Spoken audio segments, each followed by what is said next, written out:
Hello दोस्तों, स्वागत है आप सबका आपके अपने YouTube चैनल एकलव्य एस्ट्रोलॉजी में।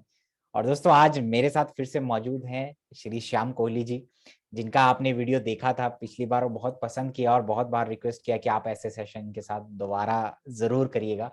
तो मैं आप सबको बताना चाहूंगा कि अभी तो सिर्फ इन्होंने शुरू किया है और ये बिल्कुल मेरे चैनल पे बार बार आएंगे और आपसे जुड़े रहेंगे। और आज भी एक बहुत इंटरेस्टिंग टॉपिक पर ये बात करने वाले हैं और उसका जो टाइटल है वो है लाइफ कर्मा पाथ।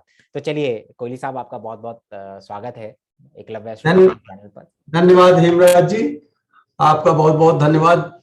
जो ज्योतिष जिज्ञासुओं के लिए आपने जो है ये चैनल बनाई है और काफी लोकप्रिय चैनल है।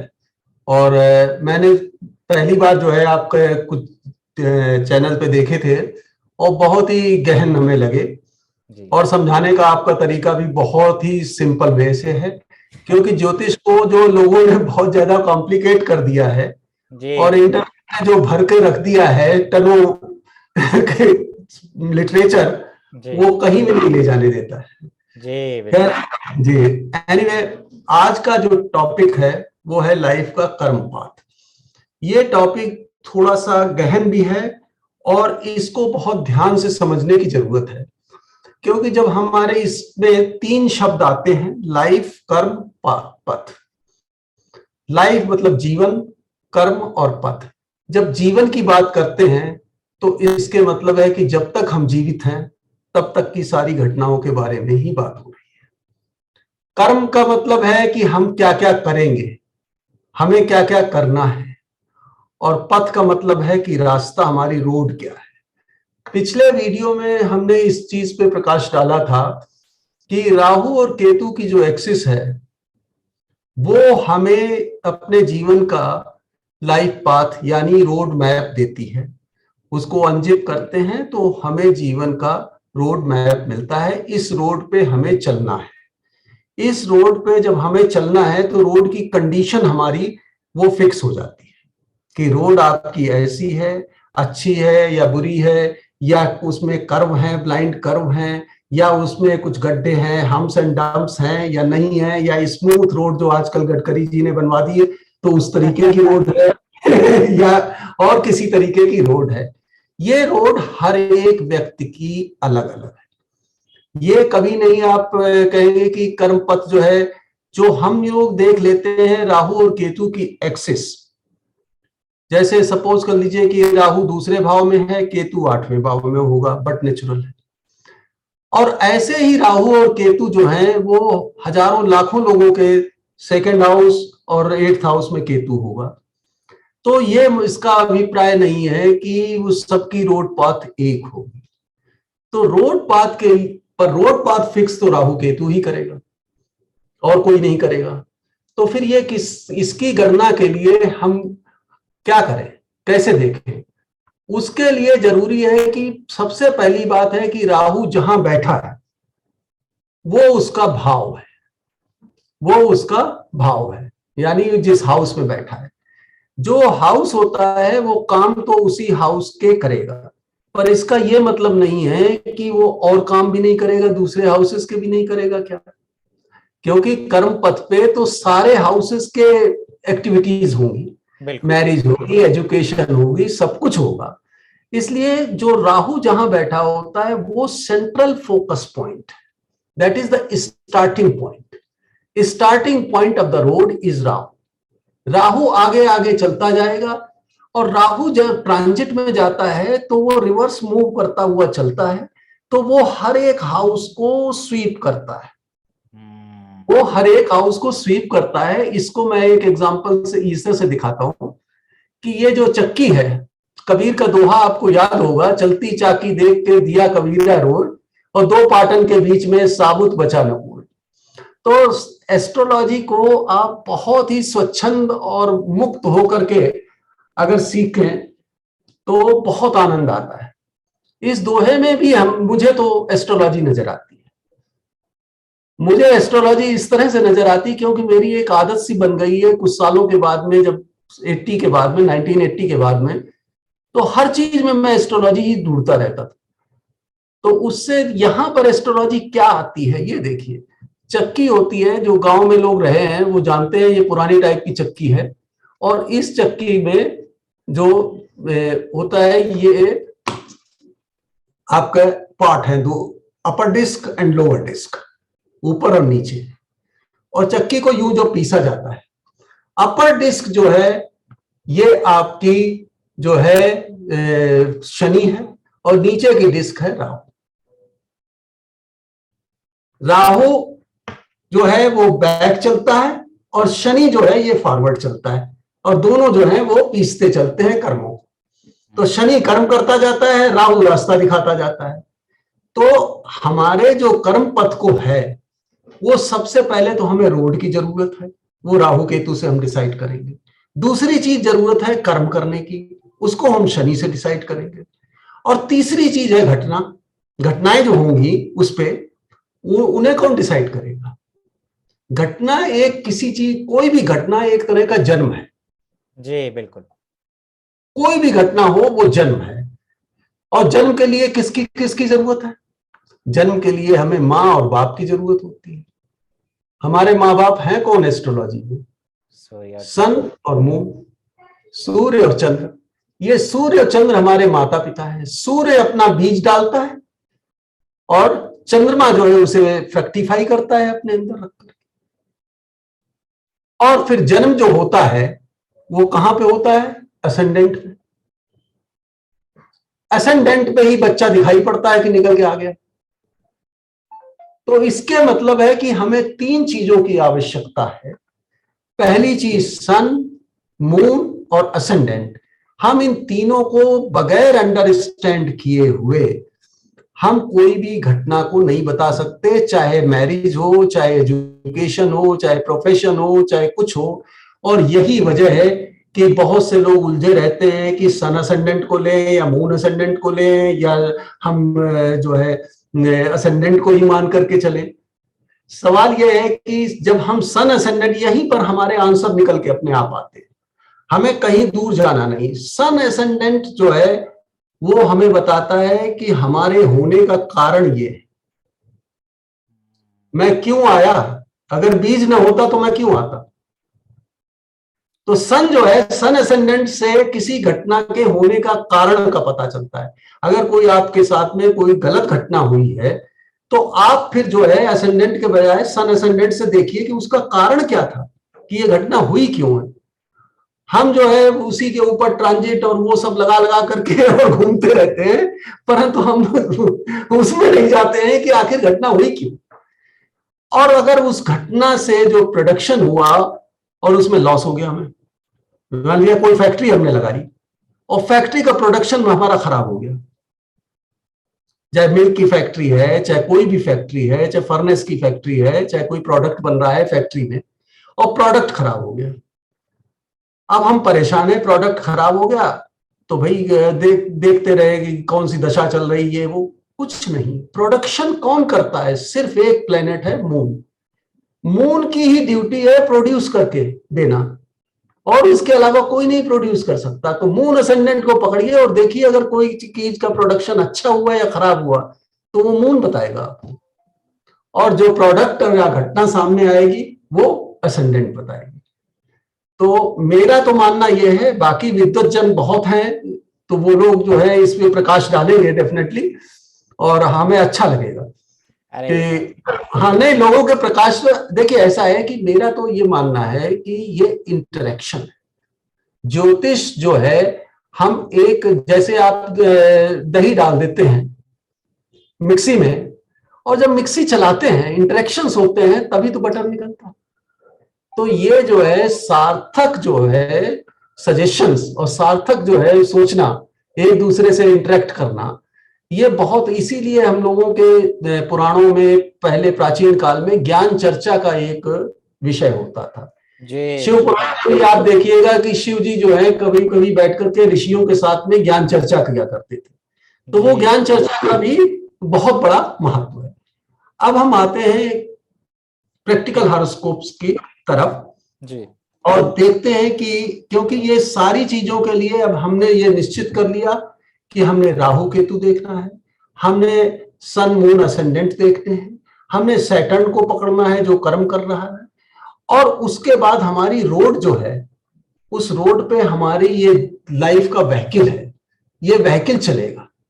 अब हमें ये भी तो देखना है कि हमारा जो व्हीकल है या हमारी कार है जो, वो इस तरह की कैपेबल है कि उस रोड को पार कर लेगी, उस रोड के धक्के सह लेगी कि नहीं सह लेगी, या रास्ते में ही खराब हो जाएगी।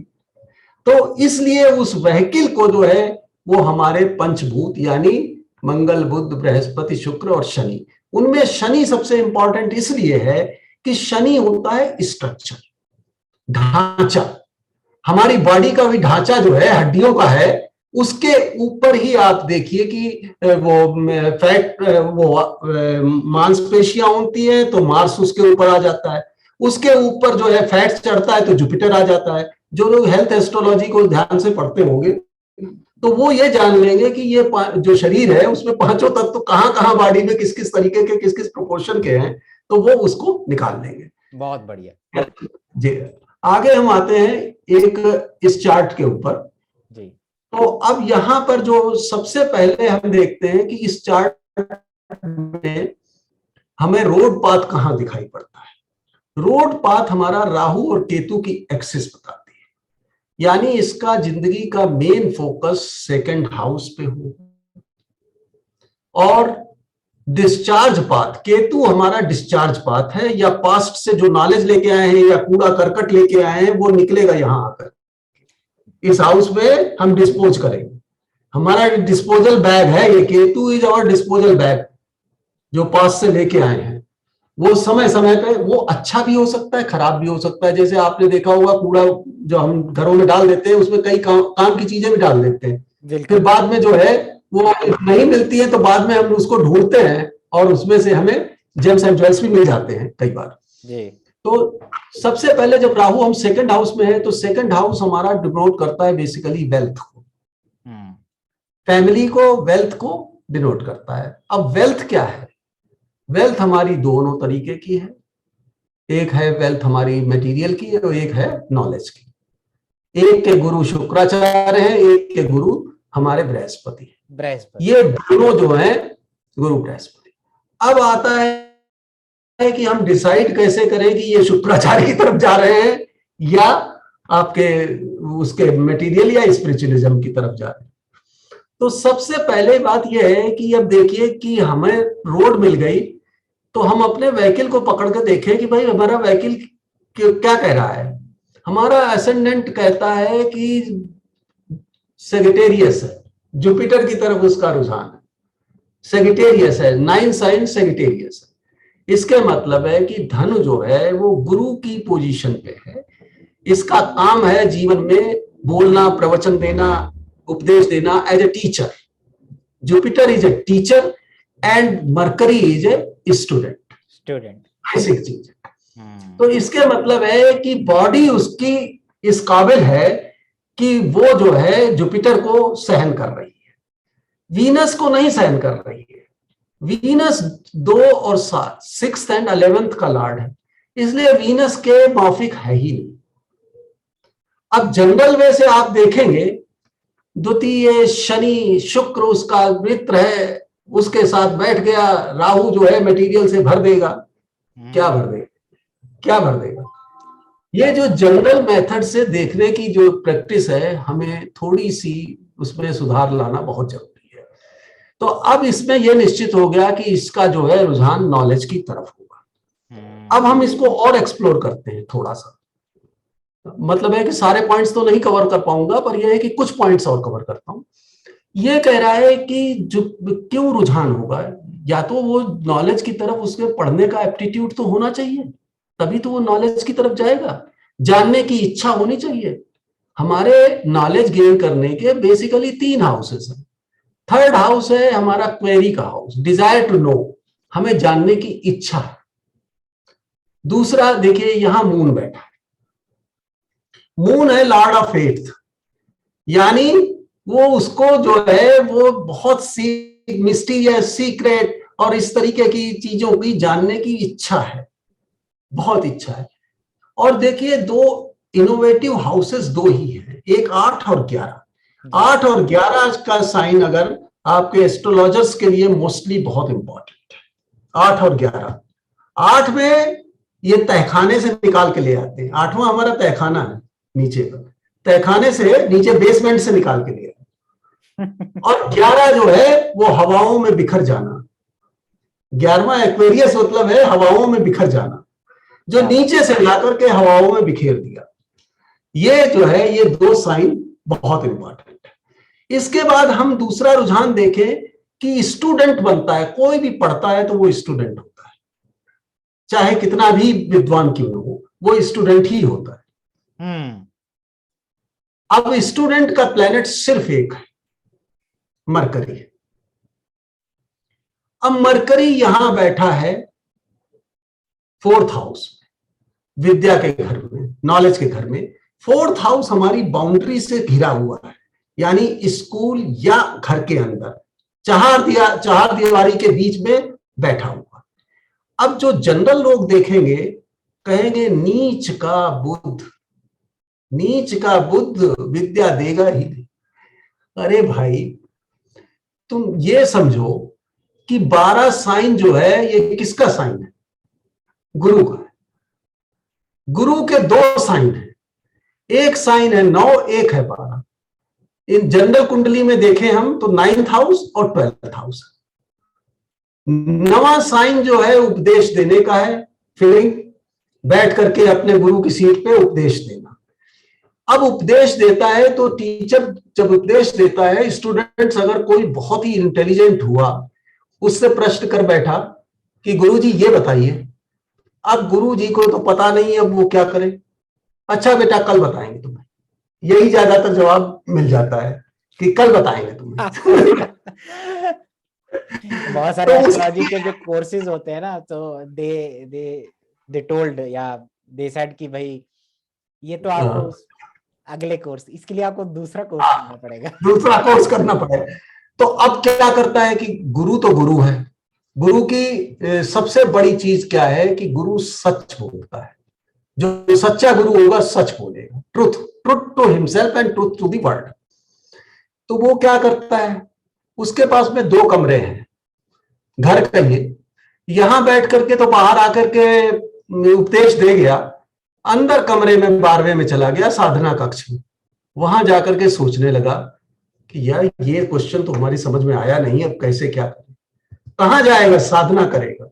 12वां जो है स्पेस है, सारी नॉलेज स्पेस में, वेदों की सबकी स्पेस में, वो बैठ के कंसंट्रेट करता है, स्पेस से नॉलेज को गेन करता है और फिर आकर के लेक्चर देता है। अब क्वेश्चन आता है कि गुरु जो, जब बुध हमारा गया है, इसे नीच का कहते हैं, इसका आज एक भ्रम मैं दूर कर देता हूं कि जब 12वें साइन में बुध गया, यानी बुध जो है वो स्टूडेंट जब टीचर के साधना कक्ष में गया तो क्या चीज होगी, टीचर को वो देखेगा, पर साधना कक्ष में टीचर जो है कभी नहीं चाहेगा कोई डिस्टरबेंस हो, पर बुध की आदत है वो चैटिंग करना, बातचीत करना। तो फिर क्या होगा कि बुध चुपचाप शांति से बैठ करके थोड़ी देर जो है वो यहां अध्ययन करे, उसके बाद में जब इच्छा है बाहर निकल जाए कमरे से और फिर आकर के पढ़े। तो इसलिए जिनके पाइसिस का बुध है, नीच का है, उन स्टूडेंट्स के लिए बेस्ट एडवाइस ये है कि कुछ देर एक जगह बैठ करके पढ़ें, उसके बाद बाहर निकल के एक राउंड लगा के आ जाए, फिर बैठे। They will do best in their life. जो माँ बाप ये डांटते हैं बच्चों को कि एक जगह बैठ के पढ़ता नहीं, 2 घंटे नहीं बैठ सकता, 3 घंटे नहीं, अरे क्यों बैठा रहे हो 2-3 घंटे? 2 घंटे वो दिमाग में कुछ और लेके बैठा रहे, तो तुम्हें क्या पता कि बाहर से तुम देख रहे हो घंटे, अंदर तो नहीं देख रहे हो उसके घंटे कहां जा रहे हैं। तो इसलिए बुध, आपको बता दूं, आइंस्टीन का बुध भी मीन राशि में था और वो साधना कक्ष में जाकर के अपना काम करता था, बाहर लौट करके आता था, कभी डांस कर लेता था, कभी कुछ, फिर बाहर अंदर जाता था। And he researched a lot, आप सबको पता है। तो मैं इस तरीके से, अब आया तीसरा हाउस होता है विद्या का 5वां, यहां जुपिटर बैठा है। तो इसलिए ये निश्चित कर दिए कि इसने हमारी जो धारा है वो हमारी इसकी नॉलेज की तरफ जा रही है, न कि मटेरियल की तरफ जा रही है। ये तो इससे निश्चित हो गई।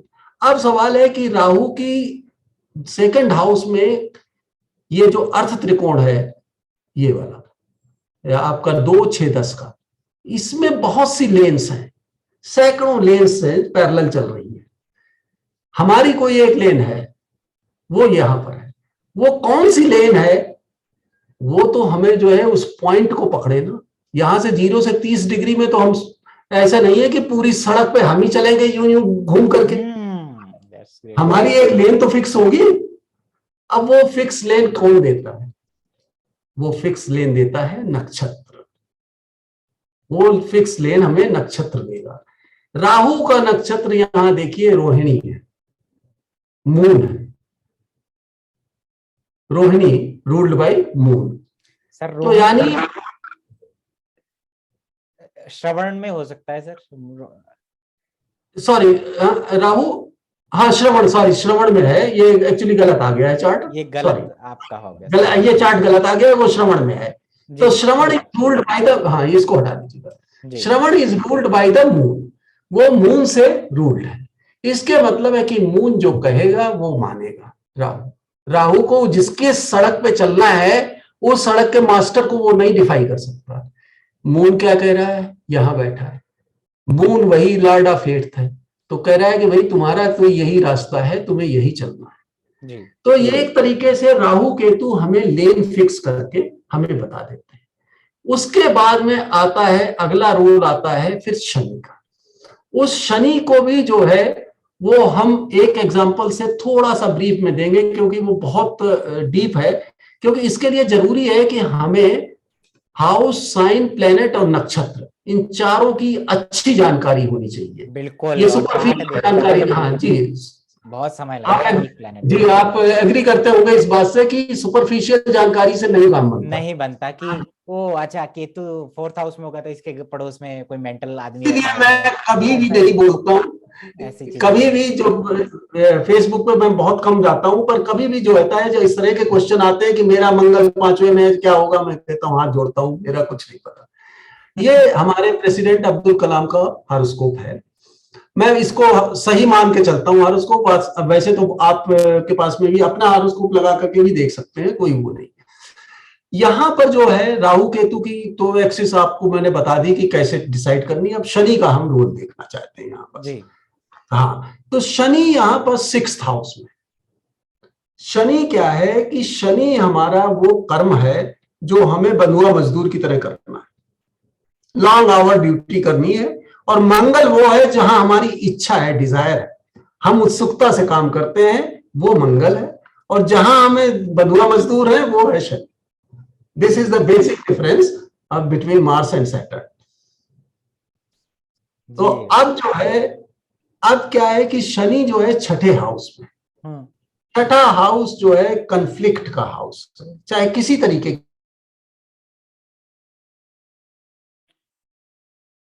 जी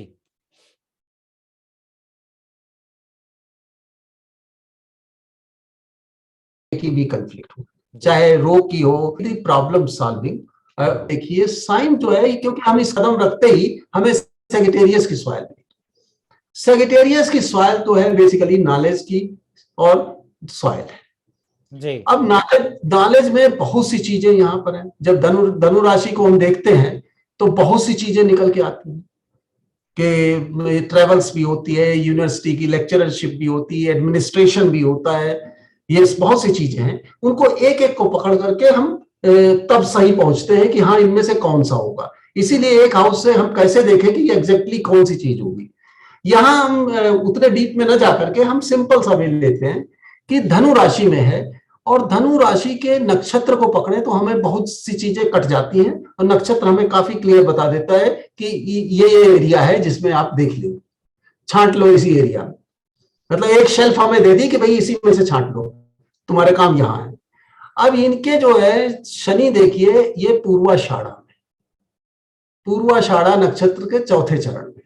अब पूर्वाषाढ़ा नक्षत्र आप ये देखिए, जब मैं स्टूडेंट्स को पढ़ा रहा हूं ये नक्षत्रों की, तो पूर्वाषाढ़ा के हमने थोड़ा सा पोर्शन लिया। पूर्वाषाढ़ा इज रूल्ड, ये अपराजित नक्षत्र, ये मतलब है कि इसे कोई हरा नहीं सकता आसानी। अब जी सवाल ये आता है कि इसे हरा क्यों नहीं सकता। जब तक हम क्यों नहीं लगाएंगे हमें एस्ट्रोलॉजी में मजा नहीं आता। इसीलिए जी हम आपसे भी कहा था कि मैं 15-20 मिनट कहूंगा, तो पता नहीं है कितना हो गया होगा टाइम, मैं नहीं जानता, मैं ध्यान ही नहीं देता हूँ। कई बार 2-2 ढाई-ढाई घंटे बच्चों के साथ में हो जाते हैं, मैं समय नहीं देखता। कोई बात नहीं तो सर, बहुत मजा आया। इसमें इसमें देखिए कि ये घर किसका है, बृहस्पति का। जी पूर्वाषाढ़ा रूल की करता है शुक्र।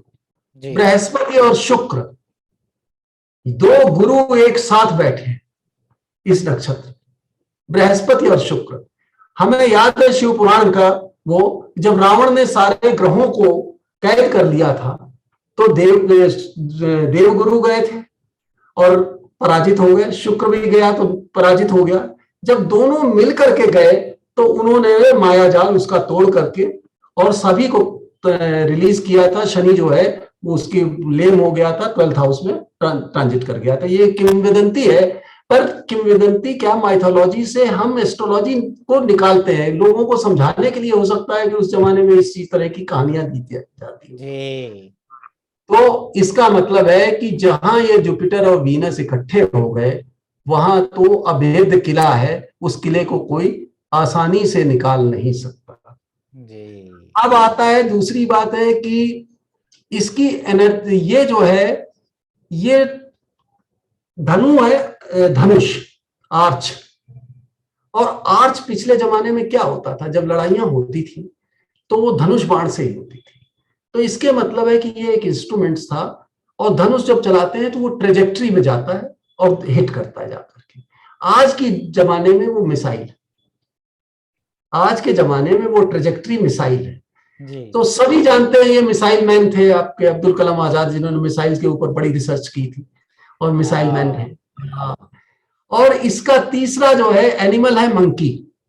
मंकी एक डाल से दूसरी डाल पर वो ट्रेजेक्ट्री ही शो करता है, शॉर्ट डिस्टेंस में ये ट्रेजेक्ट्री ही शो करता है, ट्रेजेक्ट्री शो करता है। तो ये जो है ये इसके कुछ रूल है। अब इसमें जो है मैं यूज करता हूं हमेशा सर्वाष्टक को। इसका प्रयोग मैं आपको कुछ उस तरीके से बताऊंगा बाद में, क्योंकि ये आप देखिए कि इस इनका जो है जुपिटर के देखिए 7 बिंदु, ये जी बिंदु आपको थोड़ा सा गहन है, आप तो खैर ज्ञाता है, पर यह है कि अब इन बिंदुओं को साथ में लेकर के हम उनकी कैपेसिटी बता देते हैं, स्ट्रेंथ बता देते हैं कि भाई तुम्हारी स्ट्रेंथ ये काम करने की कितनी है या नहीं है। बिल्कुल तो ये कुछ बिंदु थे जो मैं अपने दर्शकों के साथ में आपके सौजन्य से शेयर करना चाहता था, किए हैं। बाकी आपके दर्शकों का जो व्यू होगा वो बिल्कुल सर, बहुत बढ़िया आपने साइन हाउस प्लेनेट नक्षत्र को ब्लेंड किया।